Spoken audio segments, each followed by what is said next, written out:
Olá pessoal, aqui é a professora Fernanda Nascimento. Sejam todos muito bem-vindos ao meu canal. E hoje eu trouxe uma aula para vocês que vão fazer o concurso para a Prefeitura de Mangaratiba para o cargo de Supervisor Educacional. Então vamos para o item 1 do nosso edital, que vai estar falando sobre o perfil do supervisor de ensino. E aí eu trouxe uma citação da Rangel. Olha o que ela diz, pessoal. O supervisor não é um técnico encarregado da eficiência do trabalho, e muito menos um controlador de produção. Sua função e seu papel assumem uma posição social e politicamente maior, de líder, de coordenador, que estimula o grupo à compreensão contextualizada e crítica de suas ações e também de seus direitos. Você precisa compreender que o supervisor educacional hoje, ele tem essa posição de líder, porém, ele é um líder que vai estar articulando, mediando todo o processo de ensino-aprendizagem da escola, juntamente com o professor, com o docente. Então, o supervisor educacional hoje, ele vai ter uma ligação maior com os professores e ele vai estar atuando principalmente na formação continuada desses professores para melhorar o processo de ensino-aprendizagem da escola. Porque antigamente o supervisor educacional, ele tinha essa questão de ser o controlador da escola, ele tinha um olhar mais técnico, mais burocrático, e hoje não. Nesse sentido, o supervisor transcende a função meramente de inspeção e passa a coordenar o trabalho pedagógico. Então, hoje, o supervisor educacional, ele vai estar coordenando todo o trabalho pedagógico da escola, tá? Inclusive, em algumas escolas existem o supervisor, o coordenador e o orientador, tá? Nesse cenário, ele se torna um parceiro do docente, com vista na conclusão de uma aprendizagem real e significativa. Então, o supervisor educacional, ele vai estar sempre buscando projetos, estratégias, instrumentos para melhorar o processo de ensino-aprendizagem na escola, mas sempre valorizando uma aprendizagem real e significativa para os alunos, tá bom? E aí agora, para o item 2 do edital, nós vamos estar falando sobre os instrumentos da ação do supervisor de ensino. E aí eu trouxe uma definição de Medina. Prestem atenção, hein, gente? Cabe ao supervisor elaborar o plano do setor de supervisão, a documentação do setor, cronograma de atividades para a escola, pautas das reuniões, controlar o cumprimento da carga horária dos professores e as aulas dadas e previstas na grade curricular, realizar levantamentos estatísticos de rendimento dos alunos, organizar o mural da escola, controlar o preenchimento do diário escolar dos professores. Então, eu quero que você se preocupe com isso aqui, ó. Controlar o preenchimento do diário escolar dos professores. É muito importante que você, enquanto supervisor, esteja sempre atento a essa questão do diário de classe. Ele é importantíssimo, principalmente para você que vai atuar na escola pública. Olha o que aconteceu na minha escola. Um belo dia, uma aluna não foi do 4º ano. E aí, no dia seguinte, recebemos a notícia que a aluna tinha vindo a óbito. E fomos descobrir que era meningite. E aí, a clínica da família foi lá na escola para poder pegar o diário de classe, saber quais são os alunos que tinham tido contato com aquela aluna que havia falecido, porque essas crianças precisavam tomar a vacina da meningite. E aí, para a graça de Deus, a professora da turma tinha o diário de classe, assim, bem preenchido, tudo muito bem organizado. Já pensou se essa professora não tivesse preenchido o diário de classe ali todos os dias? A gente teria um problema naquela escola, né? Então, muito cuidado com isso, tá? Providenciar a substituição dos professores que estão faltando à escola, estão de licença. Confeccionar o material didático para os professores e entre outros. Agora eu trouxe para vocês os instrumentos mais importantes da ação do supervisor. Claro que existem outros, mas ao meu ver e segundo alguns autores, como a Rangel, Medina, esses são os mais importantes. Reuniões.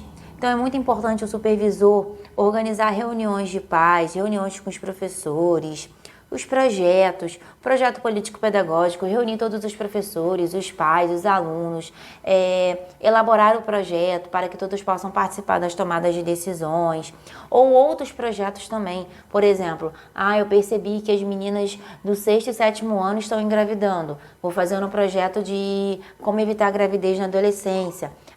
Percebi que alguns jovens estão fumando do 7º, 8º ano. Vou fazer um projeto trabalhando, falando sobre os vícios e tudo mais, tá? Entrevista com os pais, com algum professor, para saber o que está acontecendo na sala, o que o supervisor, juntamente com o orientador, com o diretor, que é a pessoa que administra a escola, pode estar melhorando a infraestrutura da sala de aula, pode estar melhorando o processo de ensino-aprendizagem, tá? Portfólio. Portfólio, pessoal, é um conjunto de atividades que a escola ou um aluno vai desenvolvendo e aí junta todas essas atividades numa pastinha, a gente chama de portfólio. Por meio do portfólio, o supervisor ele pode avaliar um projeto, ele pode avaliar o desenvolvimento do aluno, ele pode avaliar a questão da escola em si, tá? Então, é importantíssimo também.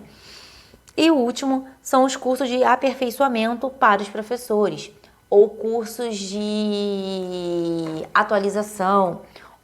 Geralmente, a gente não tem mais utilizado cursos de capacitação, porque capacitação, você dá a entender que a pessoa não é capaz. Então, geralmente, a gente utiliza curso de aperfeiçoamento para os professores, que é o que nós chamamos também de formação continuada. Então, o supervisor ele vai estar muito ligado a isso, a essa questão da formação continuada para os professores. De que forma? Chegou um aluno na escola com um laudo de autismo. E esse aluno, a prova dele deve ter questões objetivas e poucas questões. Então, se a turma faz uma prova de 20 questões, esse aluno que é autista só vai fazer uma prova de 5. E aí o professor da sala vai precisar adaptar essa prova ou adaptar um trabalho ou uma atividade. E aí o supervisor vai estar ajudando esse professor a adaptar a atividade para esse aluno especial, laudado. Ou outras questões mesmo do dia a dia da sala de aula, onde o supervisor educacional vai estar ajudando o professor.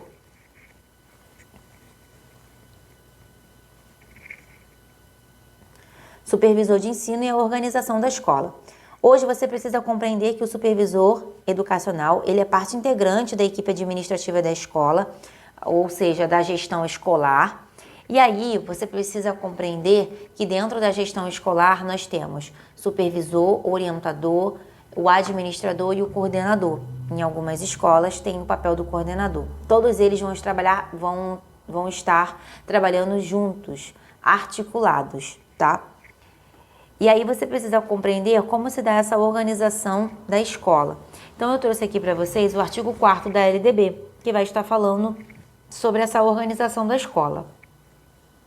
Então a educação básica ela é obrigatória dos 4 aos 17 anos, organizada da seguinte forma: pré-escola, a partir dos 4 anos de idade, ensino fundamental dos 6 aos 14 anos de idade, a etapa mais longa, e ensino médio. Então, você precisa compreender essa organização da escola, porque de repente a sua escola tem educação infantil e aí chega uma mãe e fala assim: minha filha é muito inteligente, mas ela tem 5 anos, eu quero que ela vá para o ensino fundamental. Pode? Não, porque a criança só pode entrar no ensino fundamental aos 6 anos de idade. Então, é importante você, enquanto supervisor, compreender essa organização da escola, compreender os projetos que estão sendo desenvolvidos dentro da escola, compreender também o contexto que essa escola está. Isso é importantíssimo para que você tenha êxito nos projetos e você tenha aí uma melhoria no processo de ensino-aprendizagem dos seus alunos. Próximo item, nós estaremos falando de acompanhamento, supervisão e orientação de atividades pertinentes à dinâmica da realidade educacional na instituição de ensino básico. Então, você precisa compreender que o supervisor ele vai estar acompanhando, orientando os professores, tá? Então, o supervisor ele faz parte do corpo docente da escola, ele vai estar atendendo às particularidades de cada professor, vai estar orientando e estimulando as possibilidades dentro do coletivo, dentro do individual também. E aí eu trouxe para vocês uma definição de Alarcão, e que ele vai destacar o supervisor como um líder, tá? E definindo o objeto da supervisão como o desenvolvimento qualitativo da organização escolar e dos que nela realizam seu trabalho de estudar, ensinar ou apoiar a função educativa por meio de aprendizagens individuais e coletivas, incluindo formação de novos agentes. Incluindo essa formação de novos agentes é a formação de novos professores, porque a prática educacional, ela também é uma formação continuada. Por meio da prática, o professor vai estar aprendendo. Então, a gente costuma dizer que a cada dia, dentro de uma sala de aula, o aluno aprende e o professor aprende também. Então, o supervisor educacional, ele vai estar muito ligado, como um líder, na questão do qualitativo dessa organização escolar e, principalmente, do processo de ensino-aprendizagem, tanto individual e coletivo, porque a gente precisa compreender que cada aluno tem a sua especificidade que precisa ser respeitada. Segundo Maia Silva e Loureiro, a supervisão é consolidada em 4 eixos. E aqui eu trouxe esses eixos para vocês. A orientação, que tem a função de conceder e problematizar. Então é muito importante o supervisor estar sempre orientando os professores, os pais, orientando os alunos. O acompanhamento, então ele vai estar sempre observando e refletindo sobre as situações que ele vai estar presenciando dentro da escola. A liderança, ele tem a função ali de decidir, fazer algumas decisões dentro da escola. Depois que tomar essas decisões, comunicar às pessoas e explicar o porquê que tomou essa decisão. E a avaliação. Sempre que necessário, serão feitas avaliações para que ele possa intervir naquele problema, até para melhorar o processo de ensino-aprendizagem da escola. Então, a avaliação ela é importantíssima, porque quando algo está dando errado ali, alguma coisa aqui está dando errado, deixa eu fazer uma avaliação primeiro para ver o que a gente precisa melhorar. E aí as intervenções necessárias serão feitas. Depois nós temos o item, pessoal, integração do corpo técnico administrativo. Você precisa compreender que a supervisão, ela tem o seguinte significado: super, sobre, visão, ação de ver. Então, o supervisor, antigamente, era aquela pessoa que ficava ali olhando tudo, só supervisionando. E hoje não. Hoje, a supervisão, a palavra supervisão, ainda continua com esse significado, porém o supervisor, ele é articulador, ele trabalha juntamente com a gestão da escola, ele trabalha com o orientador, com o coordenador, com o administrador, ele vai trabalhar com toda a equipe. Então ele vai estar sempre o quê? Sendo o facilitador, o mediador, o interlocutor, o agente de mudanças de dentro da escola e sempre em articulação com a equipe diretiva, com os educadores, educandos e os demais integrantes da escola, sempre colaborando para o desenvolvimento individual, social, político, econômico e principalmente na construção de uma cidadania ética e solidária, tá? Então, cuidado, porque algumas bancas podem colocar o significado e perguntar se essa é a real atuação do supervisor. E você vai colocar que não. Por mais que a supervisão tenha esse conceito de olhar por cima, de supervisionar, ficar de olho em tudo, mas hoje a principal função do supervisor é ser um agente de mudança, facilitador, mediador e interlocutor, tá bom? O próximo item vai estar falando sobre o processo de consultoria. Você precisa compreender que o supervisor é ele que faz esse processo de consultoria dentro da escola. E para que serve essa questão de consultoria? Por meio da consultoria, o supervisor ele vai estar observando os processos internos da escola e vai estar diagnosticando os principais problemas que impedem da escola crescer. E aí ele vai estar fazendo as intervenções necessárias. E assim, por meio desse diagnóstico, a escola vai estar reconhecendo qual é o seu lugar na sociedade, o que ela pretende no futuro, por que alguns projetos que ela faz não dão certos. Então, a consultoria é importantíssima.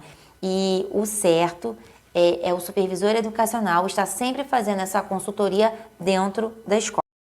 Eu trouxe para vocês os 8 benefícios de uma consultoria educacional. Acesso ao conhecimento especializado, que por meio do diagnóstico que esse supervisor vai estar fazendo da escola, ele vai estar trazendo um conhecimento especializado para o diretor, para os professores. Uma visão sobre o processo de ensino-aprendizagem, o que precisa ser melhorado, um maior alcance da qualidade na educação, otimização dos recursos disponíveis. Muitas escolas, às vezes, têm vários recursos disponíveis e não sabem como utilizar. Agilidade na identificação e solução de problemas. Às vezes, a escola não consegue identificar o problema ali da escola, por que muitos alunos acabam evadindo, por que muitos alunos não querem estudar naquela escola, preferem estudar numa escola mais longe. Melhor direcionamento estratégico. Então, tem um problema na escola, como eu vou estar conduzindo essas situações, como eu vou poder estar melhorando isso. Maior segurança e assertividade nas tomadas de decisões. É muito importante o diretor da escola, o coordenador também, quando acontecer qualquer problema, ele tem muita segurança para conversar com os pais, conversar com os alunos. Então, quando vai um supervisor e faz uma consultoria na escola, e aí, por meio desses conhecimentos especializados, ele vai conseguir ajudar esse diretor a tomar melhor essas decisões e ter uma segurança. Transparência de conhecimento e atualização da equipe. Gente, desculpa, é transferência de conhecimento e atualização da equipe. Aí você vai falar assim, Fernanda, transferência de conhecimento não seria construir o conhecimento? Aqui nesse caso é transferência mesmo. Por quê? Porque muitas escolas ainda não estão utilizando a BNCC, não estão de acordo com a LDB. E aí o supervisor, quando ele vai à escola, ele vai falar para o diretor, dependendo do diagnóstico. Olha só, essa tua escola aqui não está de acordo com a LDB. Isso aqui não está de acordo com a BNCC. Lembrando que BNCC e LDB são obrigatórias em todas as escolas, públicas e privadas. E aí ele vai estar levando esse documento, ele vai estar levando essas legislações e vai estar transferindo essas legislações para a equipe, que precisam ser cumpridas, tá? E a atualização da equipe. Às vezes surgiu alguma metodologia nova, alguma atividade nova que pode ser utilizada dentro da escola e ele vai estar atualizando essa equipe. Agora vamos estar falando do currículo. Currículo, para muitos autores, tem um conceito de caminho, tá? Porém, para um autor muito conceituado, que é o Bopt, que formulou esse conceito em 1922, ele evoluiu esse conceito, ficou um pouco mais amplo, que ele vai estar privilegiando o contexto escolar e todos os fatores que nele interferem. Então, o currículo é determinado pelo contexto e nele adquire diferentes sentidos conforme os diversos protagonistas. Quem são os protagonistas do currículo? Nós, professores, os alunos, todo mundo que trabalha ali, a comunidade. Então, o currículo escolar, ele é determinado pelo contexto que aquela escola está inserida. E aí aqui eu trouxe para vocês as teorias curriculares. Nós temos as teorias curriculares não críticas, que é a visão da pedagogia tradicional e tecnicista, que ela tem um foco como se a escola funcionasse igual uma fábrica, tá? E ela seguia pelos princípios do Taylorismo e do Fordismo, que é a escola funcionando como uma empresa privada e o trabalhador que precisa produzir e pouco respira. E o Fordismo, que implantou o Taylorismo na fábrica, aprimorou intensificação, economia e produção. Tá? Então, ela só visa a questão da produção mesmo. Só vai transmitindo o conhecimento que está acumulado ao longo da vida. Aquele conhecimento é verdade absoluta. O aluno que não se enquadra nesse tipo de escola e de ensino, ele acaba sendo excluído da sociedade, tá? E o que importa ali é a produção. O ensino também não é contextualizado, o nome já diz, não crítica, não tem nada a ver com a realidade do aluno. Depois nós temos as teorias curriculares críticas.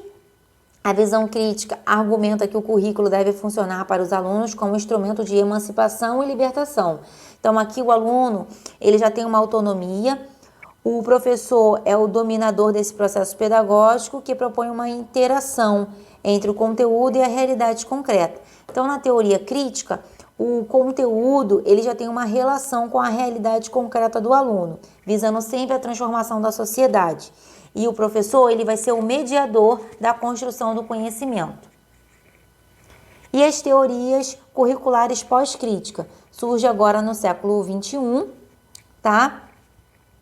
E aí vai estar direcionado as suas bases para um currículo no qual se vincula ao conhecimento, identidade e poder, com temas como gênero, raça, etnia, sexualidade, subjetividade, multiculturalismo e entre outros. O currículo aqui é uma linguagem de significados, imagens, falas que revelam histórias esquecidas, vozes silenciadas e códigos distintos. Então, na pós-crítica, é a teoria curricular que nós estamos vivenciando hoje, né? As questões de gênero, raça, etnia, essas questões do multiculturalismo dentro das escolas. E ela visa a questão de poder, de identidade desses alunos. Que aluno é esse que chega à escola? Eu preciso ter um cuidado, eu preciso compreender melhor esse aluno que chega à escola. É diferente da crítica, porque não é só usar o currículo como uma emancipação e uma libertação, tá? Eu preciso, antes de usar o currículo para libertar o meu aluno, eu preciso compreender quem é esse aluno que chega à escola. E aí aqui eu trouxe para vocês os tipos de currículo. Nós temos o currículo formal, alguns autores dão nomes diferentes, e aí eu tentei trazer todos os nomes aí que esses autores acabam trazendo em seus livros. Então, nós temos currículo formal, que é a mesma coisa que oficial, prescrito ou explícito. É tudo aquilo que é imposto pelo sistema de ensino, como LDB, PCN, propostas pedagógicas, BNCC, tá? Então, a LDB, os PCNs, BNCC, é um currículo formal. Tem tudo ali que você tem que dar para o seu aluno em sala de aula. Currículo real, ou currículo em ação, é o que será realizado em sala. Ou seja, é o planejamento de aula que o professor faz e vai praticar em sala. Muitas modificações nesse processo podem ocorrer. É o planejamento em ação. O que acontece? O professor ele vai pegar o currículo formal lá para trabalhar em sala de aula. Por meio do currículo formal, ele vai planejar o currículo real, vai fazer lá o seu planejamento. Só que nem tudo que ele coloca no planejamento vai acontecer na sala de aula. Às vezes acontece algumas modificações, tá? E aí a gente chama isso de currículo em ação, currículo real.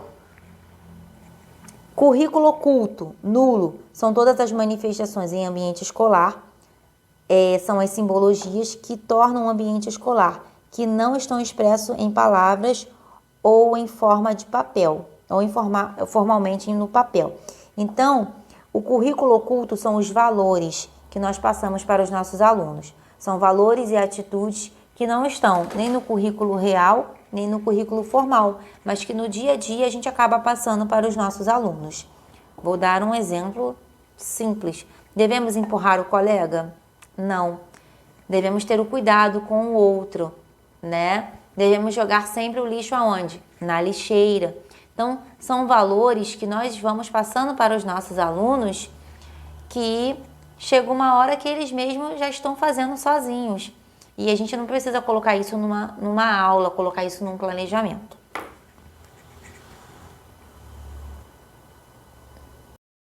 Assim, pessoal, essa organização desse currículo, ela precisa ser feita de acordo com o projeto político-pedagógico de cada escola e sempre levar em consideração alguns princípios na construção desse projeto político-pedagógico.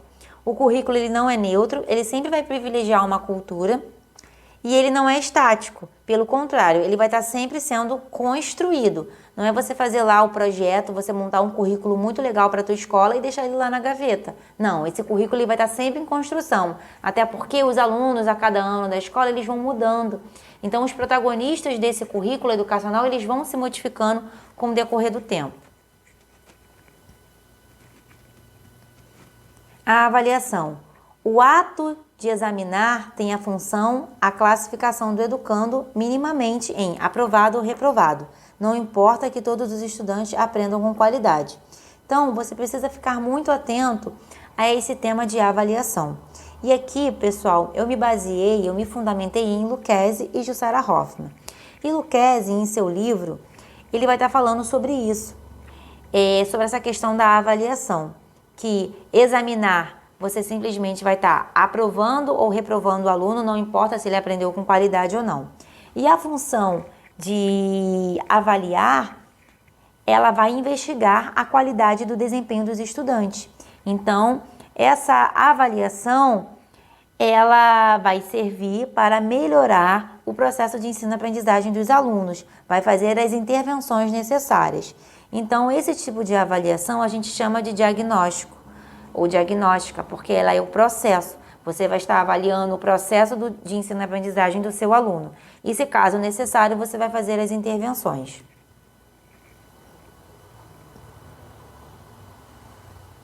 A avaliação mediadora de Jussara Hoffmann. Jussara Hoffmann já traz uma avaliação mais mediadora. Ela vai estar baseada no diálogo e na aproximação do professor com o seu aluno. Então, o professor, ele vai ser o mediador do processo de ensino-aprendizagem. O aluno, ele não é mais conhecido como a tábula rasa, que chega à escola sem saber nada. Não, o aluno, ele chega à escola com conhecimento, sim, com a sua leitura de mundo e com o seu conhecimento, com os seus valores. E aí, o professor, ele vai estar articulando, vai estar mediando o ensino da escola com os saberes que esse aluno já traz de casa, tá? Nessa perspectiva de avaliação, o erro é considerado como parte do processo, porque esse erro vai ajudar na construção do conhecimento do aluno. Então, vou dar um exemplo. Digamos que o aluno, ele vai escrever casa com Z. De uma certa forma, ele não escreveu errado, porque o som é som de Z, mas se escreve com R. De maneira ortográfica está errado, mas na consciência fonológica está certo. Então, a professora vai pegar esse erro de casa e vai mostrar para os alunos que quando o S ele está entre duas vogais, ele vai ter som de Z. E aí ela vai estar construindo o conhecimento com essas crianças a partir do erro, tá? Então, o erro, ele é um trampolim para o acerto. E por meio do erro, o professor, ele vai estar construindo o conhecimento com os seus alunos. Então, essa visão de mediação, mediadora, o professor, ele é capaz de criar situações que façam com que os alunos possam refletir sobre as suas ações. E com isso vai estar proporcionando aprendizagens mais significativas. A avaliação mediadora possibilita o aluno a construir o seu conhecimento, respeitando e valorizando suas ideias. Ou seja, faz com que o aluno coloque em prática toda a sua vivência. Então, a Jussara Hoffmann, ela traz essa avaliação mediadora. Lucchesi traz uma avaliação diagnóstica. O professor vai ver o que esse aluno precisa melhorar e vai fazer as intervenções necessárias. Já a Jussara Hoffmann, não. Junto com esse aluno ali, ela vai estar sempre mediando o processo de ensino-aprendizagem. Vamos lá, você consegue. Início de frase, letra maiúscula. Ela vai estar sempre mediando o processo de ensino-aprendizagem. E aí aqui eu trouxe para vocês os 3 tipos de avaliação. A avaliação diagnóstica, que é o que deve acontecer no início do ano, no início do bimestre ou do semestre, do ciclo, que o professor vai estar fazendo essa avaliação diagnóstica para saber o que essa turma precisa, tá? E aí vai estar planejando, depois dessa avaliação, ele vai estar planejando todas as suas aulas. A avaliação formativa é o que nós podemos chamar de avaliação mediadora de Jussara Hoffmann. Ela tem o propósito de informar o professor o que o seu aluno ali está alcançando de objetivos, o que ele precisa melhorar. Então, é uma avaliação que vai estar acontecendo durante o ano, tá? Muitas escolas fazem isso. Durante o ano, o professor às vezes faz uma avaliação com os alunos, sem ser a avaliação do bimestre. E como pode ser essa avaliação? Pode ser por meio de um trabalho, pode ser por meio de um seminário, pode ser por meio de um projeto, e de uma dinâmica, uma gincana. Ele vai estar avaliando o que esse aluno sabe, o que ele precisa melhorar, tá? E aí, se for caso necessário, vai estar reformulando o seu planejamento. Então, essa avaliação formativa é o que nós chamamos de avaliação reguladora, avaliação de controle ou avaliação de mediadora. Ou formativa, porque ela tem a ver com a formação do seu aluno. O que esse aluno está conseguindo aprender, tá? A avaliação somativa, ela tem a função simplesmente de classificar ou reprovar o aluno. Então, ela é uma avaliação que ela visa a questão de quantidade, visa muito a questão de nota, tá? Então, é uma avaliação que todos os autores hoje em educação condenam a avaliação somativa, porque ela só visa para estabelecer um padrão ali, né? A melhor escola são os alunos que tiram a nota mais alta, e às vezes esses alunos até decoram o conteúdo e aprender que é bom nada. Então, a avaliação somativa é a avaliação que ela visa a quantidade. Então, muitos autores condenam hoje essa avaliação. E por último, a autoavaliação. Essa autoavaliação, os alunos adquirem a capacidade de analisarem as suas próprias atitudes, aptidões, comportamentos, e aí eles mesmos vão estar se avaliando. É importante também que os professores se autoavaliem, as suas práticas, as suas aulas, para que eles também possam fazer as intervenções necessárias.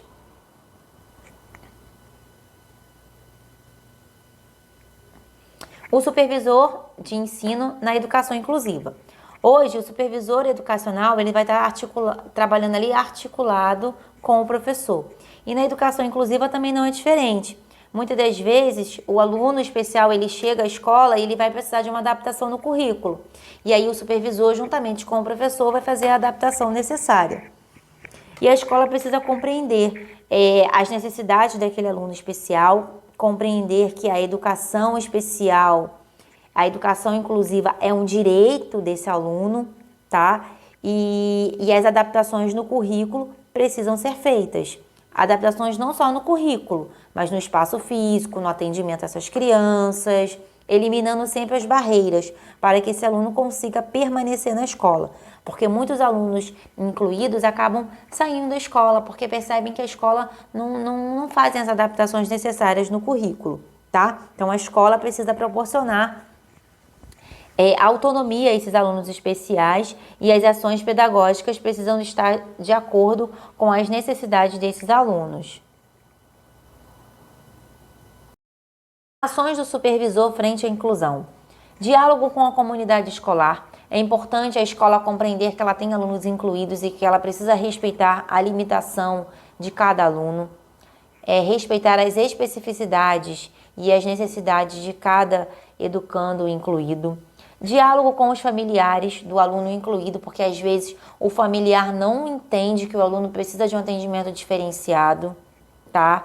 Então, e até orientar os pais dos alunos incluídos como ajudar os filhos. Adaptação do currículo. Então, às vezes um aluno, ele tem certas atividades que vão precisar ser adaptadas, por exemplo, a aula de educação física. Um aluno que é cadeirante, o professor pode fazer uma atividade de vôlei sentado, né? Para que o aluno consiga participar e todo mundo também se colocar no lugar do outro um pouquinho.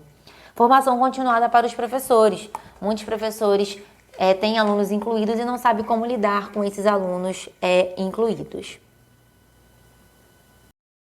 Obrigado por você ter ficado até o final. Eu trouxe para vocês a apostila de supervisor educacional, com 45 questões comentadas e resumo de todo o edital. Tudo isso que eu falei aqui para vocês consta lá na apostila, num resumo. Lembrando que essa apostila está apenas R$ 29,90 e ela foi elaborada pós-edital. Com isso, esgotamos as possibilidades para te ajudar a passar em concurso público. Se você quiser adquirir essa apostila, é só clicar no link que está na descrição do vídeo. Tchau e até a próxima!